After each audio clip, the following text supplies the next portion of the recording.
আসসালামু আলাইকুম everyone, this is Marjana from Ibrahim Marjana. হঠাৎ করে ঝাল ঝাল কিছু খেতে ইচ্ছে করছিল। অবশ্য হঠাৎ করে বললেই ভুল হবে, আমার কিন্তু প্রায় সময় রাত হলে স্পাইসি কিছু খেতে ইচ্ছে করে। তো আজকে কি করা যায় ভাবতে ভাবতে চিন্তা করলাম যে ঝটপট নুডলস রান্না করব। নুডলস রান্না করার জন্য এখানে আমি পেঁয়াজ, কাঁচামরিচ, সসেস, টমেটো সবকিছু কুচি করে কেটে নিয়ে নিলাম। এখন আরেকটা বাটির মধ্যে দুইটা ডিম দিয়ে দিব সামান্য একটু লবণ আর সামান্য একটু ব্ল্যাক পেপার। এগুলো দিয়ে ডিমটা ভালো করে ফেটিয়ে নিতে হবে। নুডলস তো বলতে গেলে ছোট বড় সবাই রান্না করতে পারে, কিন্তু আমি যেভাবে শর্টকাট ভাবে রান্না করি ওইটা আপনাদের সাথে আজকে শেয়ার করছি। আর এদিকে দেখতে পাচ্ছেন ওয়াদি বেবি একটু পরপর উকি দিয়ে দেখছিল আমাকে। ছোটবেলা থেকে কিন্তু আমার নুডলস এর প্রতি, বিশেষ করে ম্যাগি নুডলস এর প্রতি একটা উইকনেস কাজ করে, জানি না কারণ হয়তোবা এজন্যই যে কোনো সময় খিদা পেলে কিন্তু ঝটপট ভাবে এই নুডলসটাই আমি বানিয়ে খেয়ে ফেলি।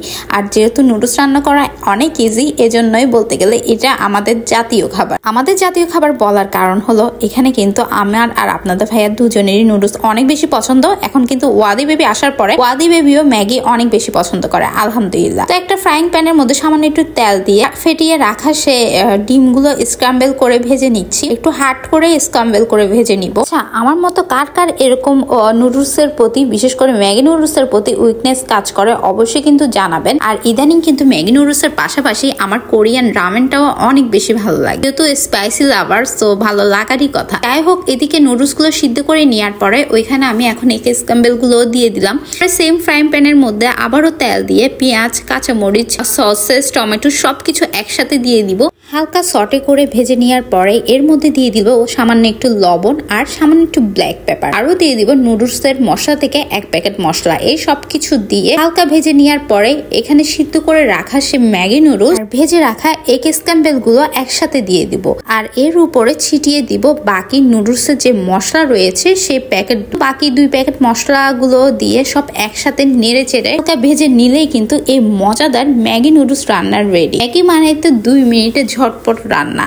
আমার কাছে তো এই নুডলস রান্না করাটাই দুনিয়ার সবচাইতে সহজ মনে হয়। অবশ্য অনেক সময় অনেক লেন্দি প্রসেস নিয়ে অনেক ভেজিটেবল সবকিছু দিয়েই রান্না করি, কিন্তু রাতের বেলা যখনই আমার খিদা পাই আমি কিন্তু ঝটপট এভাবে নুডলস রান্না করে খেয়ে। আর এই শীতকালে কিন্তু গরম গরম নুডলস খাওয়ার মজাই আলাদা। আমার কিন্তু উইন্টারে গরম গরম যে কোনো কিছু খাবারই খেতে অনেক বেশি ভালো লাগে, সেটা গরম গরম চটপটি হোক, সেটা গরম গরম নুডলস। হঠাৎ করে কেন চটপটির কথাও মনে পড়ে গেল, তো দেখতে পাচ্ছেন। যাই হোক, ওটা এই নুডলস গুলো আমি খেয়ে নিচ্ছি। সো আপনারা কারা আমার মতো নুডলস পছন্দ করেন অবশ্যই কিন্তু কমেন্ট সেকশনে কমেন্ট করে জানাবেন। যার হাতে এই মজাদার নুডলস রান্নাটা খেতে চান তাকে কিন্তু ভিডিওর নিচে অবশ্যই মেনশন করে দিই। দেখতে পাচ্ছেন এখন বাজে রাত 2:40 আর এই সময় আমি কম্বল থেকে বের হয়ে কিন্তু এই গরম গরম নুডলস রান্নাটা করে নিয়েছি, আর যেটা খেতে কিন্তু অসাধারণ। তো আমাদের ভিডিওগুলো আপনাদের কাছে কেমন লাগে বলুন তো। যদি ভালো লেগে থাকে অবশ্যই একটা থামস আপ দিবেন। আর যারা এখন ইব্রাহিম মারজানাকে ফলো করেনি সে কিন্তু ইব্রাহিম মারজানাকে ফলো করে আমাদের সাথেই থাকবেন। আর হ্যাঁ, আপনাদের যে কোনো ধরনের প্রমোটিং কাজের জন্য কিন্তু আমাদের সাথে ইনবক্সে যোগাযোগ করতে পারেন। সবাই